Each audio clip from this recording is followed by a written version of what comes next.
Albert Einstein. सापेक्षवादाचा जनक Albert आइन्स्टाईनचा जन्म 14 मार्च 1879ला जर्मनीतील उल्म या गावी झाला. त्याच्या आईचे नाव पॉलिन होते, तर 1880मध्ये त्याचे कुटुंबीय म्युनिकला गेले. तिथे त्याचे वडील हर्मन व चुलते जॅकॉब यांनी विद्युत उपकरणे तयार करण्याचा व्यवसाय सुरू केला. परंतु या व्यवसायामध्ये त्यांना अपयश येऊ लागल्यामुळे आइन्स्टाईनच्या कुटुंबियांना जर्मनीला रामराम ठोकून 1894मध्ये इटलीतील मिलान शहरी यावे लागले. त्यावेळी अल्बर्ट हा अवघ्या 15 वर्षाचा होता. त्याला म्युनिकमधील शाळेतून बाहेर पडावे लागले आणि 1 वर्ष तो आपल्या आईवडिलांच्या बरोबर मिलानमध्ये राहिला. त्यानंतर त्याने स्वित्झर्लंडमधील आराव येथील हायस्कूलमध्ये प्रवेश घेतला. त्यानंतर स्वित्झर्लंडमधील शाळेतील अभ्यासक्रमाने त्याचे समाधानच होत नव्हते. त्यामुळे तो शाळेला दांडी मारून त्या वेळामध्ये स्वतःला आवडणाऱ्या भौतिकशास्त्राचा तो अभ्यास करायचा किंवा व्हायोलिन वाजवत बसायचा. मग आराऊला माध्यमिक शिक्षण संपवून त्याने झुरिच येथील स्विस नॅशनल पॉलिटेक्निकमध्ये प्रवेश घेतला आणि 1900मध्ये त्याने पदवी घेतली. परंतु त्याचे प्राध्यापक त्याच्यावर नाखुश असल्याने विद्यापीठातील नोकरीसाठी त्याची शिफारस केली नाही. 2 वर्ष त्याने ट्युटर व बदली शिक्षक म्हणून काम केले. 1902मध्ये बर्न शहरातील स्विस पेटंट ऑफिसमध्ये तो पेटंट तपासनीस म्हणून नोकरीला लागला. मग 1903मध्ये पॉलिटेक्निकलमधील सहाध्यायी मिलेवा मारिक हिच्याशी त्याचे लग्न केले. मग त्यांना 2 मुलगे झाले आणि पुढे अल्बर्ट मिलेवापासून स्वतंत्र झाला. त्यानंतर त्याने चुलत्याची घटस्फोटित मुलगी एल्सा हिच्याशी लग्न केले. 1905मध्ये पेटंट ऑफिसमध्ये काम करीत असताना आइन्स्टाईनने अनॅलन दर फिजिक या जर्मन नियतकालिकांत दर 2 महिन्याच्या अंतराने भौतिकशास्त्रावरील 3 शोधनिबंध प्रसिद्ध केले. या 3 शोधनिबंधांनी 20व्या शतकातील भौतिकशास्त्राच्या प्रगतीला मोठी चालना दिली होती आणि यातील पहिला शोधनिबंध ब्राउनियन मोशनवर होता आणि द्रवातील अनियमितपणे पसरलेल्या कणांच्या गतीसंबंधी महत्त्वाची भाकिते या शोधनिबंधामध्ये केलेली आहेत. विशेष म्हणजे आइन्स्टाईनने केलेली ही भाकिते पुढे प्रयोगालाही उतरली आणि आइन्स्टाईनचा दुसरा शोधनिबंध म्हणजे फोटो इलेक्ट्रिक इफेक्ट यावर होता. तर या शोधनिबंधाने प्रकाशाचे स्वरूप स्पष्ट केले आणि पुंज भौतिकशास्त्रात पहिले पाऊल जर्मन शास्त्रज्ञ मॅक्स प्लँकने टाकले आणि त्याने 1900मध्ये असे शोधून काढले की खूप तापून तांबड्या झालेल्या वस्तूच्या प्रारणाने वर्णन जर तिच्यापासून बाहेर पडणारा किंवा शोधून घेतला जाणारा प्रकाश हा स्वतंत्र पुंजक्याच्या स्वरूपात असेल तर किंवा तो स्वतंत्र करता येईल. थोडक्यात मॅक्स प्लँकने उष्णता उत्सर्जनावर केलेल्या प्रयोगातून असा निष्कर्ष निघाला की बंदुकीतून गोळ्या बाहेर पडाव्यात तसा प्रकाश हा पदार्थावर पुंजक्याच्या स्वरूपात आढळतो आणि याला त्याने क्वाटा म्हटले. म्हणजे फोटो इलेक्ट्रिक इफेक्टच्या सहाय्याने मॅक्स प्लँकच्या शोधाचे वर्णन करता येईल असे आइन्स्टाईनने दाखवून दिले. मग आइन्स्टाईनचा फोटो इलेक्ट्रिक इफेक्ट असे सांगतो की विशिष्ट धातूवर प्रकाश टाकला असता तिथून इलेक्ट्रॉन्स बाहेर पडतात. सध्याचे प्रकाशशोधक आणि टेलिव्हिजन कॅमेरे यांच्या मुळाशी फोटो इलेक्ट्रिक इफेक्टच आहेत आणि प्रकाश किरणातील ऊर्जा एका ठिकाणाहून दुसऱ्या ठिकाणी वाहून नेण्याचे जे काम प्रकाशाचे पुंजके म्हणजेच क्वांटा फोटॉन करीत असतात. तर ही ऊर्जा प्रारणाच्या म्हणजे प्रकाशाच्या वारंवारितेच्या प्रमाणामध्ये असते आणि हे जे E is equal to HV into bracket E is equal to ऊर्जा, H म्हणजे H इज इक्वल टू प्लँकचा स्थिरांक आणि V इज इक्वल टू प्रारणाची वारंवारिता या छोट्याशा समीकरणाने दाखवले जाते. आणि प्रकाशाच्या संबंधीचे हे जे संशोधन आहे ते अखंड क्रियेतून बाहेर पडणारी जी ऊर्जा म्हणजे प्रकाश या 100 वर्षे जुन्या मताच्या विरोधी होते आणि आइन्स्टाईनचे हे संशोधन त्यावेळी कोणीही स्वीकारले नाही. अमेरिकन भौतिकशास्त्रज्ञ रॉबर्ट अँड्र्यूज मिल्लिंकनने ज्यावेळी आइन्स्टाईनचा प्रकाशाचा सिद्धांत प्रयोगाने सिद्ध केला त्यावेळी तेही आश्चर्यचकित झाले आणि विशेष म्हणजे मिल्लिंकनना या संशोधनाबद्दल 1923 सालचा भौतिकशास्त्राचा नोबेल पुरस्कार मिळाला. आणि आइन्स्टाईनच्या 3ऱ्या शोधनिबंधाचे नाव होते on the electrodynamics of moving bodies. या शोधनिबंधामध्ये जे होते ते विशिष्ट सापेक्षतावादाचा सिद्धांत म्हणून ओळखले जाऊ लागले. आता हा सिद्धांत 2 गृहीतकांवर उभा आहे. मुक्तपणे फिरणाऱ्या सर्व व्यक्तींना नियम सारखेच प्रतीत होतात आणि स्थिर स्थितीतील वा गतीतील व्यक्तीला प्रकाशगतीचे मूल्य म्हणजे सेकंदाला 3,00,000 किलोमीटर सारखेच राहते व ते मूल्य सर्व दिशांना सारखेच असते. ही ती 2 गृहीतके आहेत. कमीत कमी गृहीतकांवर उभ्या असलेल्या सिद्धांताला चांगला सिद्धांत म्हणतात. आता यावर आईन्स्टाईनचा विश्वास होता आणि त्यांच्या सिद्धांतामध्ये कमीत कमी गृहीतके असल्याने त्यांच्या सहकार्यांना तो आकलन करून घेण्यास अतिशय अवघड वाटला.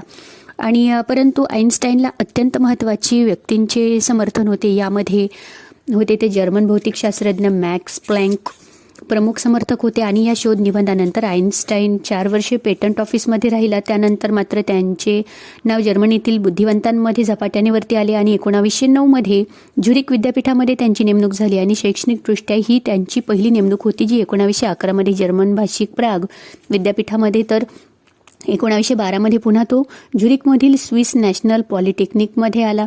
नंतर आईन्स्टाईनने मॉर्सेल ग्रॉसमन या आपल्या मित्राबरोबर रिमानच्या भूमितीचा अभ्यास केला आणि 1913 मध्ये या दोघांनी गुरुत्वाकर्षण बल हे वक्र स्थलकालाची अभिव्यक्ती आहे या आशयाचा शोधनिबंध लिहिला. परंतु आईन्स्टाईनच्या चुकीमुळे स्थलकालाची वक्रता आणि त्यातील वस्तुमान व ऊर्जा यांना जोडणारी गणिती समीकरणे ते शोधू शकले नाहीत आणि आईन्स्टाईनने हेच संशोधन पुढे चालू ठेवले व शेवटी 1915च्या नोव्हेंबरमध्ये त्याने हवी असलेली गणिती समीकरणे मिळवली.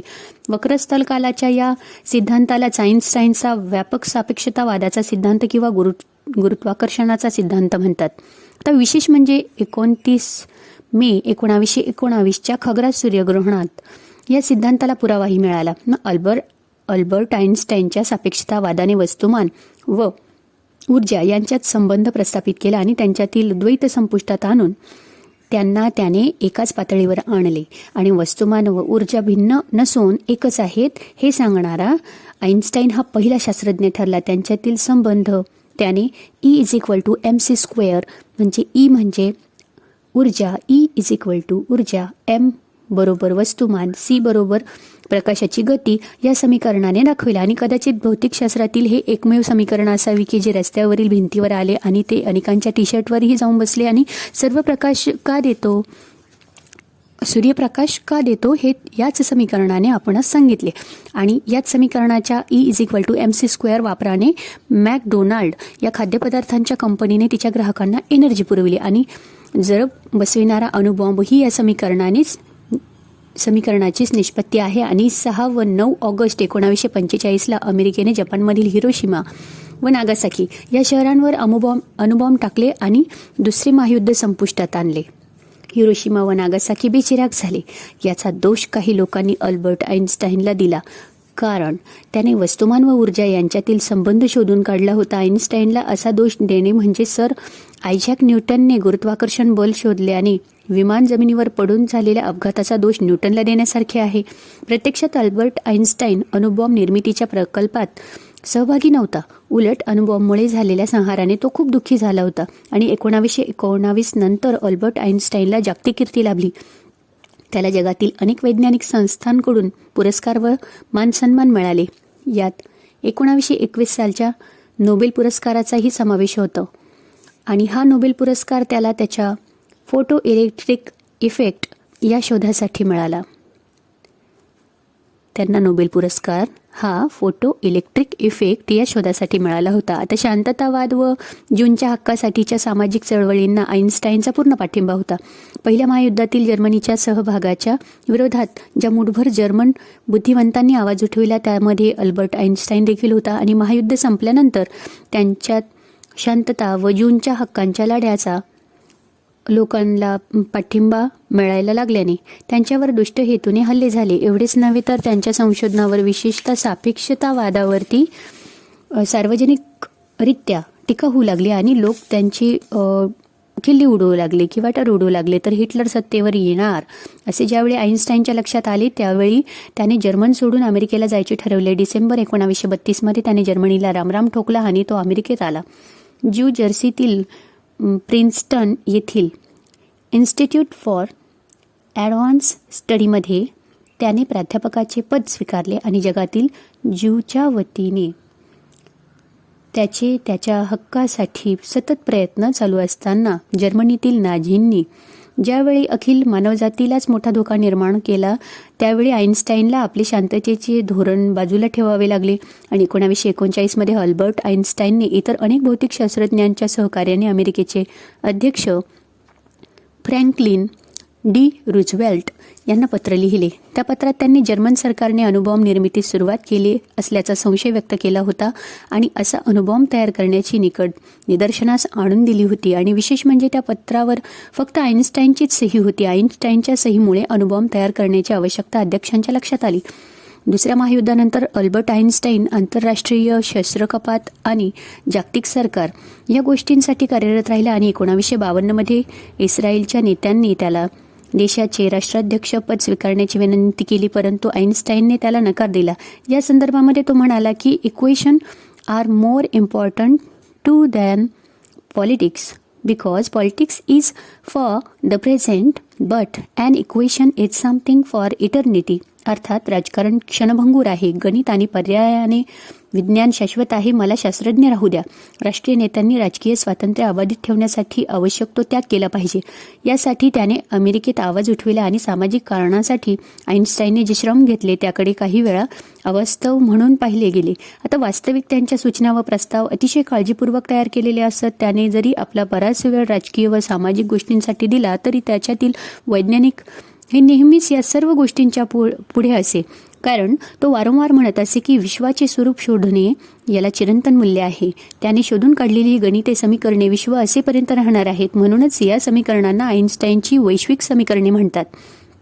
विज्ञानाचे वर्चस्व असलेल्या 20व्या शतकामध्ये प्रतिभा, क्षमता, मानसिक प्रगल्भता व बुद्ध्यांक या सर्वच बाबतीत अल्बर्ट आईन्स्टाईन मानवी बौद्धिक सामर्थ्याचा एक प्रतीक ठरला आणि अणुबॉम्ब, अवकाश प्रवास, पुंजवाद, इलेक्ट्रॉनिक्स हे जे आधुनिक युगातील वैज्ञानिक मापदंड मानले जातात त्यातील प्रत्येकावर आईन्स्टाईनचा ठसा उमटला आहे.